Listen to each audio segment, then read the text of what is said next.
사무엘상 8장 10절에서 22절 말씀. 사무엘상 8장 10절에서 22절까지 같이 공독하십니다.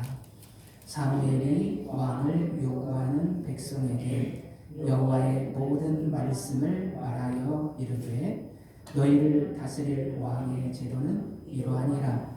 그가 너희 아들들을 데려다가 그의 병거와 말을 어거하게 하리니 그들이 그 병거 앞에서 달릴 것이며 그가 또 너희의 아들들을 1000부장과 50부장을 삼을 것이며 자기 밭을 갈게 하고 자기 주수를 하게 할 것이며 자기 무기와 병거의 장비도 만들게 할 것이며 그가 또 너희의 딸들을 데려다가 향료 만드는 자와 요리하는 자와 떡 굽는 자로 삼을 것이며 그가 또 너희의 밭과 포도원과 감람원에서 제일 좋은 것을 가져다가 자기의 신하들에게 줄 것이며 그가 또 너희의 곡식과 포도원 소산의 11조를 거두어 자기의 관리와 신하에게 줄 것이며 그가 또 너희의 노비와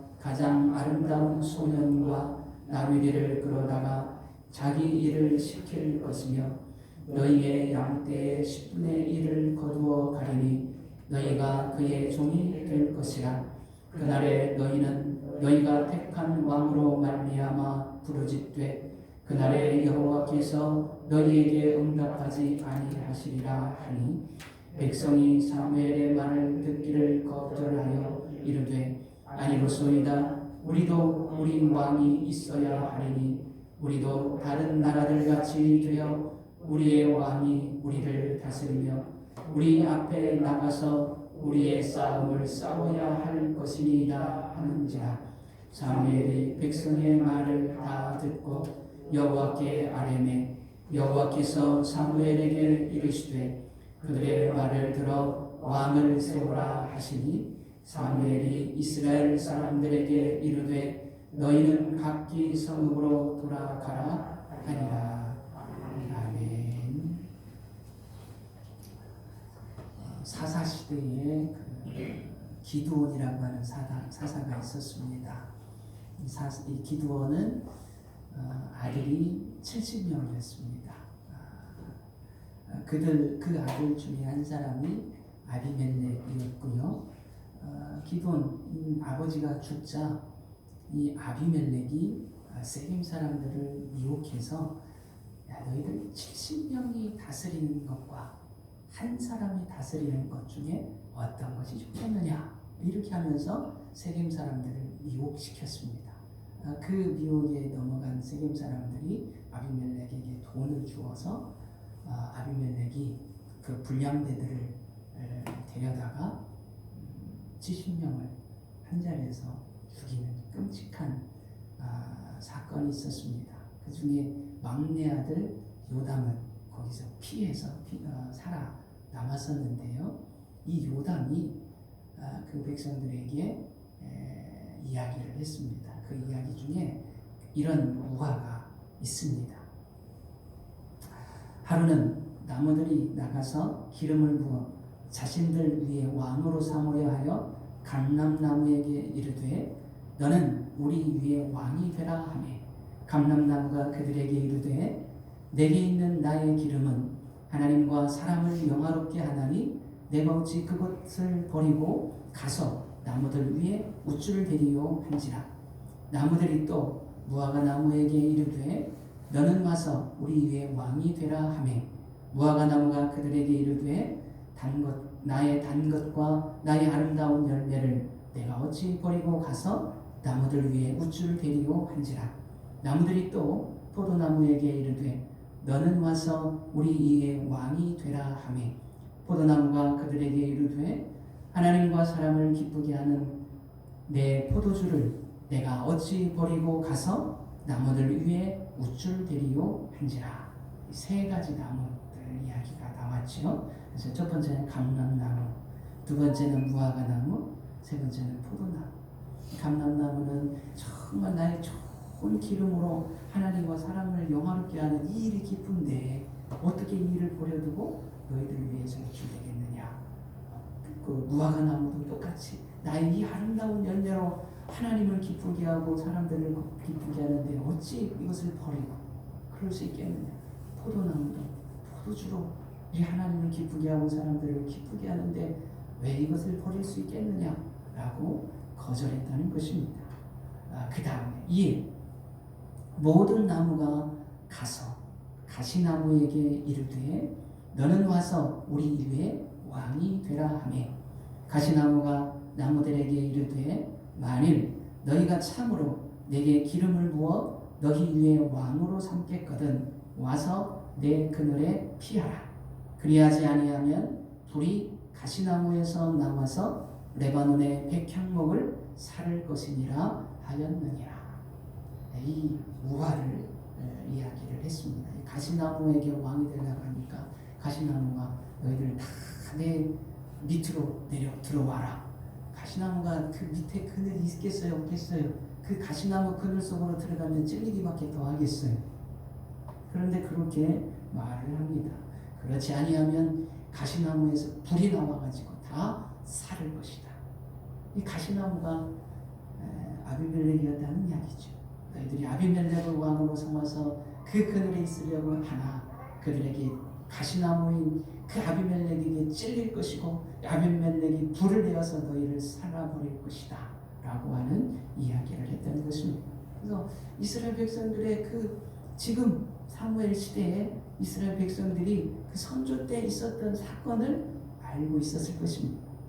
왕을 세워서 이 왕이 되면 얼마나 큰 위험을 당하고 어려움을 겪을지 그런 것들을 다 알고 있었던 것이죠.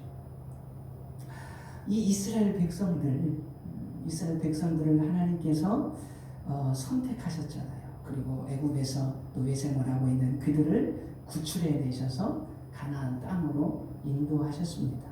그렇게 인도하실 때에 하나님 언약을 세우실 때에 이렇게 말씀하셨습니다. 출애굽기 19장 5절 6절 말씀을 보면 세계가 다 내게 속하였나니 너희가 내 말을 잘 듣고 내 언약을 지키면 너희는 모든 민족 중에서 내 소유가 되겠고 너희가 내게 대하여 제사장 나라가 되며 거룩한 백성이 되리라. 너는 이 말을 이스라엘 자손에게 전할지니라. 이렇게 하나님께서 모세를 통해서 이스라엘 백성들에게 말씀하셨습니다. 세상 모든 민족이 다 내 것이다. 내게 속하였다. 이렇게 하시면서 그 중에서 이스라엘 백성들을 향하여서는 너희들은 내 소유다. 소유. 여기서 내 소유다라고 할 때 이 소유는 보석이라고 하는 뜻이 담겨있다고 그랬습니다. 보석. 너희들은 내 보석이다. 세상 모든 민족들 중에서 나라들 중에서 특별히 이스라엘 너희는 내 보석이다. 보석. 보석은 여기서 말하는 결혼 반지를 의미한다 라고도 해석을 합니다. 그래서 너는 내 특별한 소유, 내 특별한 아내와 같은 존재다 라고 하나님이 말씀하신 것이죠. 그렇게 말씀하시면서 너희들을 내가 그렇게 특별한 소유로 삼은 이유가 있다. 그 목적이 있다 라고 하시는 거죠. 그 목적이 뭐냐? 너희가 내게 대하여 제사장 나라가 되며 거룩한 백성이 되는 것이다 라고 말씀을 하셨습니다. 제사장은 어떤 역할이냐면 하나님과 죄인들 사이에 중보자 역할을 하는 것이 제사장이잖아요. 이스라엘은 이 하나님을 알지 못하는 이방 나라들에게 하나님의 통치를 받는 나라의 복이 어떠한 것인지를 보여주고 그들에게 하나님을 소개하는 우리말로 속된 말로 하면 중매쟁이 그 역할을 하라고 하나님이 특별한 소유로 삼으셨다는 거예요. 이를 위해서 하나님이 그렇게 부르시고 구원해내시고 가나안 땅에 들어가게 하신 것이죠. 그리고 가나안 땅에 들어가서 반드시 너희들이 그 가나안 땅에 살고 있는 그 원주민들을 다 몰아내든지 다 죽여 없애든지 그래야 한다라고 말씀하셨습니다. 왜냐하면 다 그 사람들이 죽여야 그곳에서 이방 나라들에게 하나님의 보호를 받는 백성들, 하나님을 섬기는 백성들의 그 삶의 모습을 보여줘야 되기 때문에 그래. 거기서 하나님의 보호를 받고 살아가는 이스라엘이 얼마나 행복한가, 얼마나 잘 살고 있는가, 이 모든 것들을 이방 나라들이 보고 그 하나님에게로 나아올 수 있도록 해야 될 사명이 이스라엘 민족에게 있었다라고 하는 것입니다. 그러기 위해서는 그 땅의 원주민들이 있어서는 안 되는 것이었죠. 그러나 이스라엘은 그 땅의 원주민들을 다 없애는 일, 죽이는 일에 실패했죠. 처음에는 그들이 그 땅의 원주민들이 자기 이스라엘보다 더 강해서 쫓아내지 못하고 있다가 그 다음에는 필요해서 너희들이 있어야 되겠구나. 그래야 우리가 좀 편하겠구나. 이렇게 해서 필요해서 죽이지 않고 그들과 함께 그 땅에서 살게 되었습니다.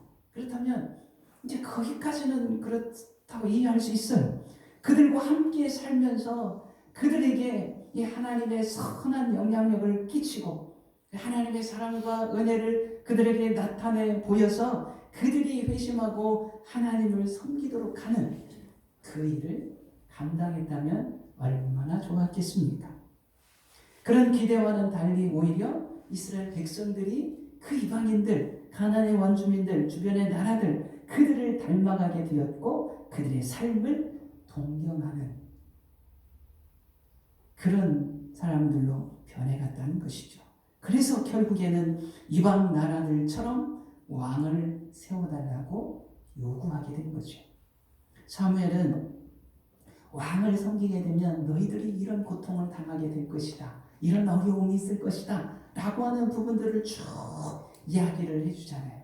11절에서부터 18절까지. 그렇게 쭉 이야기를 해주는데 그 말씀을 통해서 보면 이스라엘 백성들이 왕을 세우면 우리에게 왕이 없는데 우리에게 왕이 세워지면 정말 왕이 백성들을 도와줄 것으로 생각하지만 사실은 왕은 백성들을 돕는 자가 아니라 백성들을 위해서 군림하게 될 것이고 백성들의 것을 빼앗는 자가 될 것입니다. 그래서 결국엔 토지는 다 왕의 것으로 될 것이고 또 모든 백성들은 왕의 종이 되고 말 것이다 라고 하는 경고를 준 것이죠. 우리 하나님은 어떤 분이실까요? 우리 하나님은 당신의 사랑하는 백성들에게 끊임없이 주시는 분이셨잖아요.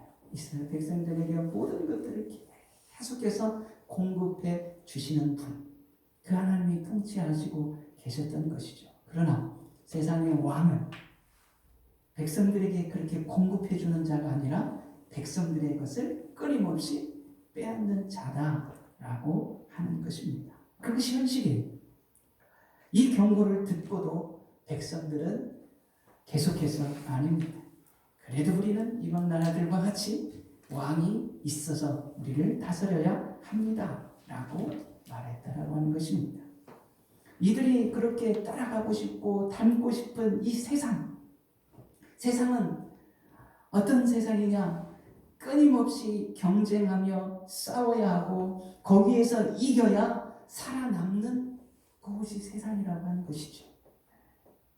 남을 짓밟고 쟁취하는 그런 승리와 성공, 그것을 추구하는 것이 세상이다라고 하는 것입니다. 그러나 이런 남을 짓밟고 죽이고 거기에서 쟁취하는 승리와 성공, 이것 가지고는 사람의 영혼에 만족을 주지 못한다는 것입니다. 오히려 그것을 얻기 위해서 하는 일들이 수고하고 무거운 짐만 될 뿐이라고 하는 것이죠. 그래서 예수님께서 이렇게 말씀하시잖아요. 수고하고 무거운 짐진 자들아 다 내게로 오라. 내가 너희를 쉬게 하리라. 나는 마음이 온유하고 겸손하니 나의 멍에를 메고 내게 배우라. 그리하면 너희 마음이 쉼을 얻으리니 이는 내 멍에는 쉽고 내 짐은 가벼움이라. 예수님 그렇게 말씀해 주셨어요. 수고하고 무거운 짐은 이 현실적인 그 삶의 모습이라고 하는 거예요. 이 세상은 정말 자기밖에 믿을 리가 없습니다. 아무도 없습니다. 모두가 다 적입니다. 사람을 믿고 의지했다가 배반당하고 실망하는 일들이 대반사가 세상이잖아요. 어제의 동지가 내일의 적이 되는 것이 세상입니다. 그래서 세상에서는요, 친구들 간에도 경쟁하는 것이 세상입니다. 그 세상에서 살아가는 그 삶 자체가 뭐냐? 수고하고 무거운 짐을 지고 사는 것이다 라고 하는 거예요. 그렇게 살아가는 사람들을 향하여서 예수님께서 말씀하시는 거죠. 수고하고 무거운 짐진 자들아, 다 내게로 오라. 내가 너희를 쉬게 하리라. 네. 영혼의 만족과 쉼을 얻는 길은 오직 예수님께로 나오는 길밖에 없다라고 하는 것이죠. 여러분은 그 예수님에게 나오셨습니까? 그 예수님으로 말미암아 그 참된 쉼과 영혼의 만족을 얻으셨습니까? 그렇게 얻으실 수 있기를 바랍니다.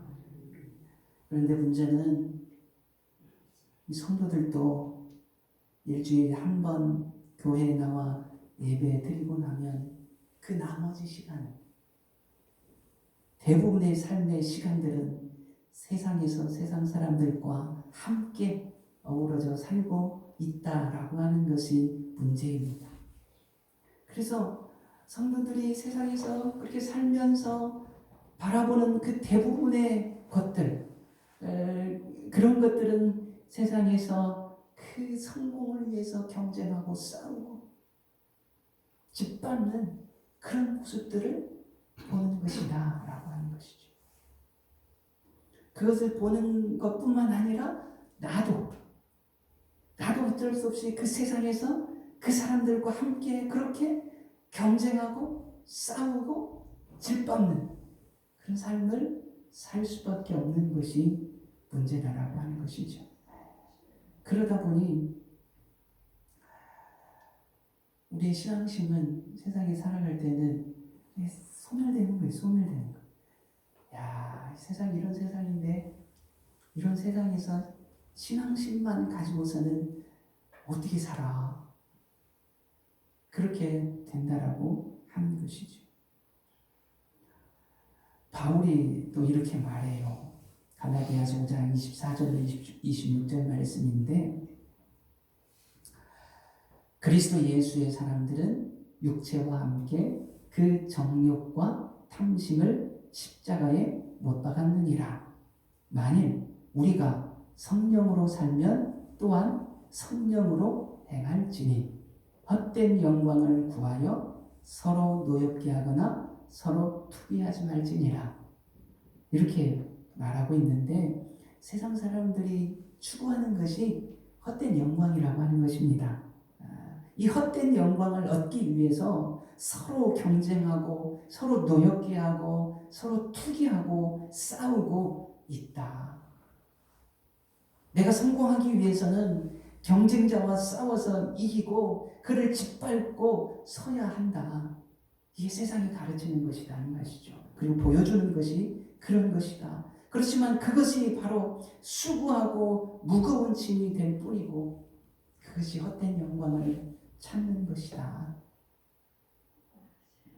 그런데 사람들은 이를 깨닫지 못한다는 거예요.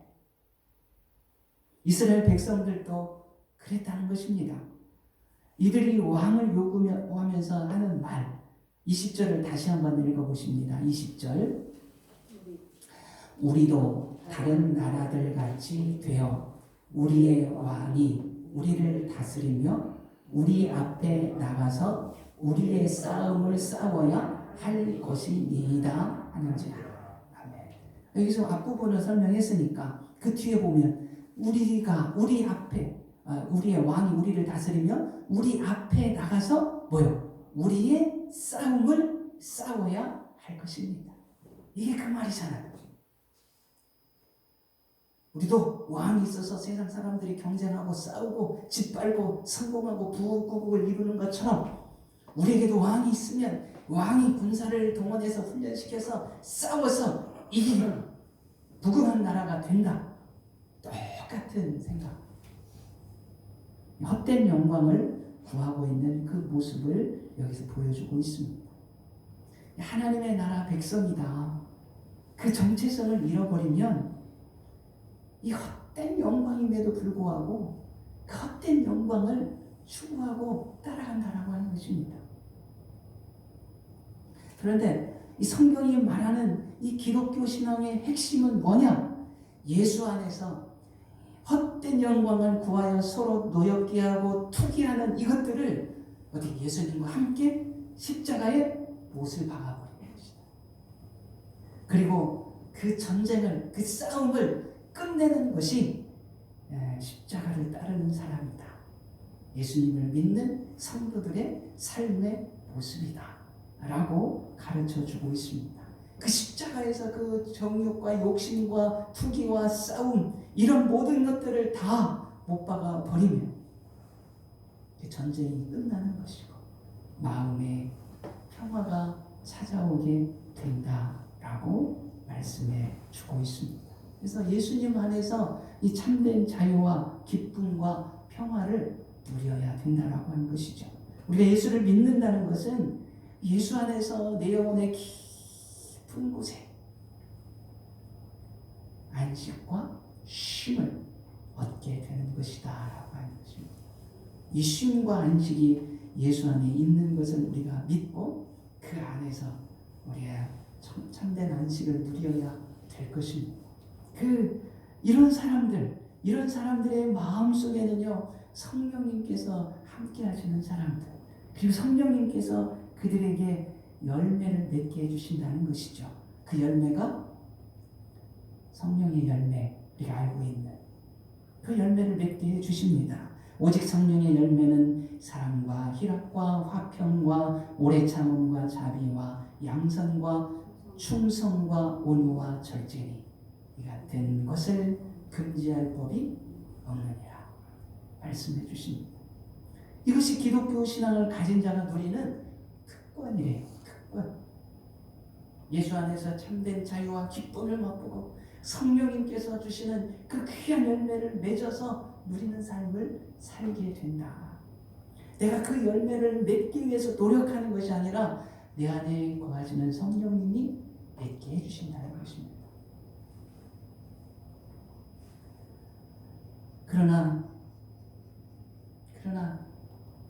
세상에서 살다 보니 그리고 세상 사람들처럼 그렇게 사람들과 경쟁하고 사느라 이 기쁨과 영혼의 만족을 누리지 못하고 오히려 빼앗기고 산다라고. 왕을 요구한 이스라엘 백성들처럼 우리가 신앙은 붙들고 있기는 있어도 이 세상이라고 하는 큰 장벽 앞에서 그 신앙이 무너지는 모습, 이것이 우리의 현실이라고 합니다.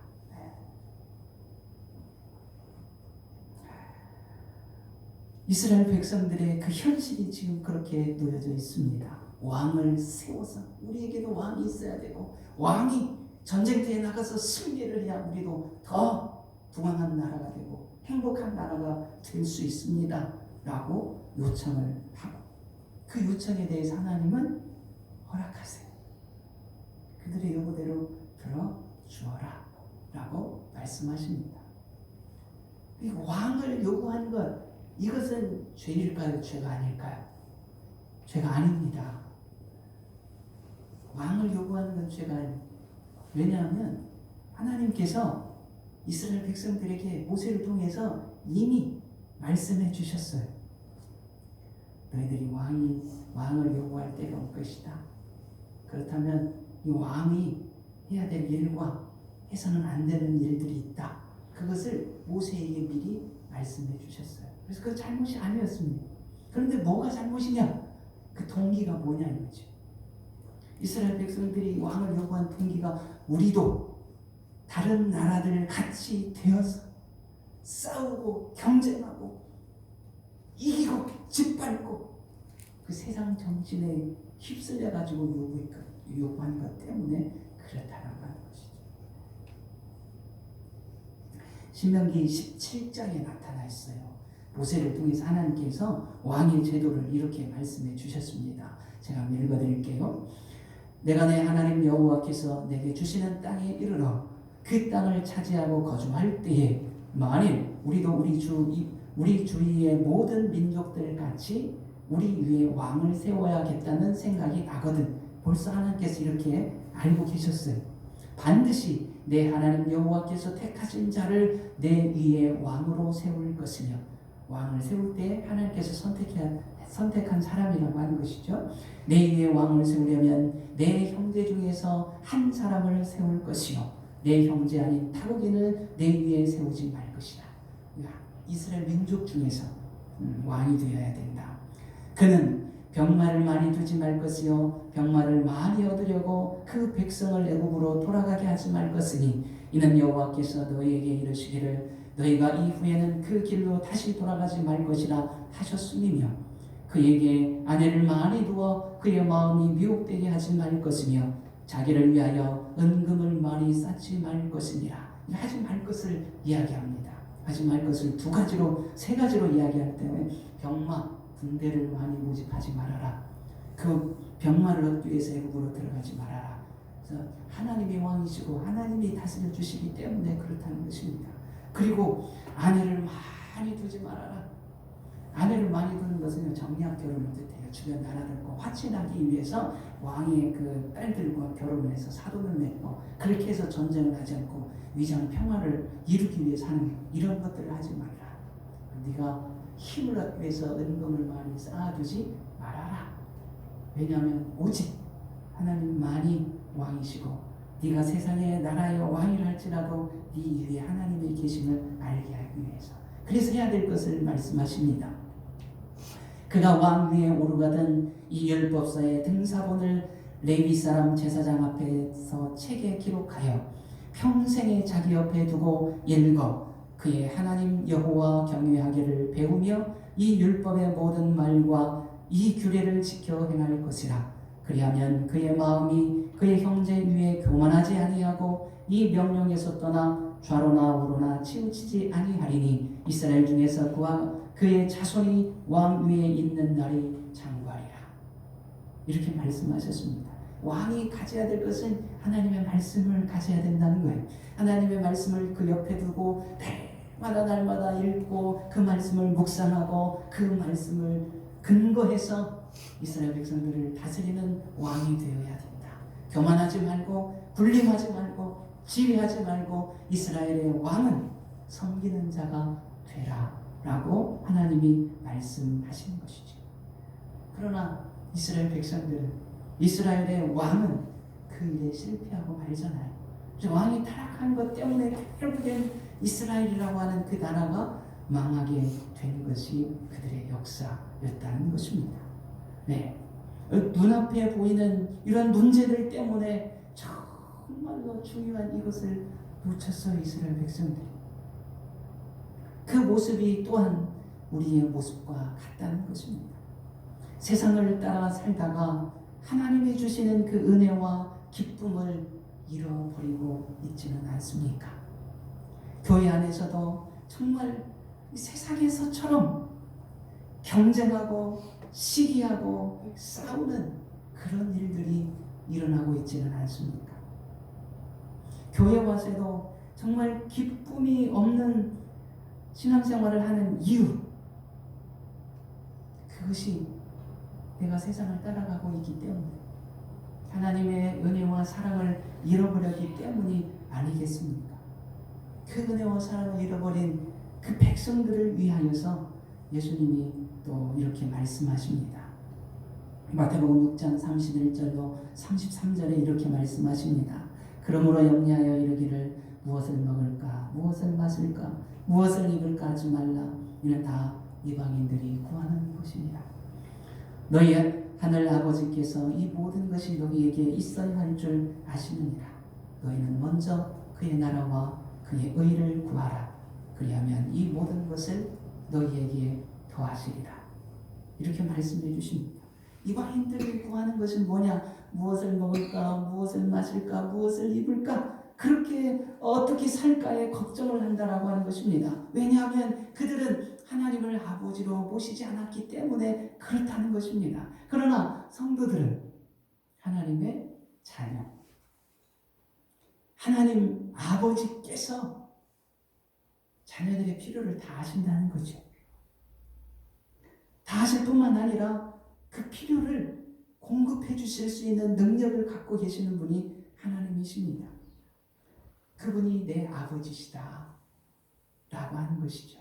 그래서 예수님은 그런 것들을 염려하는 것은 이방인들, 하나님을 아버지로 모시지 않는 이방인들이 그것 때문에 염려하는 것이지 너희들은 그것 때문에 염려할 필요가 없다 라고 말씀하세요. 우리도 이방인들과 같이 왕이 있어야 됩니다. 우리도 이 세상에서 세상 사람들과 같이 살고, 세상 사람들은 저렇게 노력하고 경쟁하고 싸우고 거기에서 쟁취하고 성공하고 그렇게 살아가고 있는데 그렇게 살지 않으면 도태되고 망하지 않겠습니까? 그런 염려 하라는 거예요. 하지 말라는 거예요. 하지 말아라. 정말 이스라엘은 하나님의 백성으로서 하나님의 말씀을 듣고 순종하며 하나님의 나라를 이루어가야 될 책임이 있었어요. 이게 이스라엘 백성들의 정체성입니다. 하나님을 섬기는 민족으로서 하나님이 주시는 복을 받아 누리는 것이 어떤 것임을 세상에 알려주는, 이게 그들의 정체성인데 그걸 잃어버렸다는 것입니다. 우리 그리스도인들도 마찬가지죠. 너희들은 하나님의 아버지시고 하나님이 공급해 주시는 것으로 사는 백성들이다. 그리고 너희들이 먼저 구해야 될 것은 그의 나라와 그의 의를 구하는 것이다. 너희들이 그의 나라와 그의 의를 구하면서 세상에서 살아보아라. 그러면 하나님께서 공급해 주시는 것으로 말미암아 만족하며 기뻐하며 살 수 있을 것이며 세상 사람들 앞에서 하나님을 섬기는 자의 복을 드러내 보여줄 것이다 라고 말씀해 주시는 것입니다. 그래서 우리가 정말 그리스도인으로서 하나님 나라 백성으로서 정체성을 지키며 사는 것은 세상 사람들이 경쟁하며 싸우며 투기하며 사는 그 모습을 닮아가는 것이 아니라 오히려 그런 세상 앞에서 하나님의 은혜를 인하여 기뻐하며 감사하며 살세. 섬기는 자로, 나누는 자로, 또 사랑하는 자로 상대방을 배려하고 세워주는 그런 위로하는 자로 살라라고 하는 것입니다. 이것이 그리스도인의 정체성이다. 전능하신 하나님이 내 아버지가 되시기 때문에 그 아버지께서 나에게 필요한 것들을 다 공급해 주시는 분이심을 알고 그 하나님의 사랑과 은혜를 나누는 자로 살아가는 저와 여러분이 될 수 있기를 축원합니다. 그러하신 우리 아버지 하나님,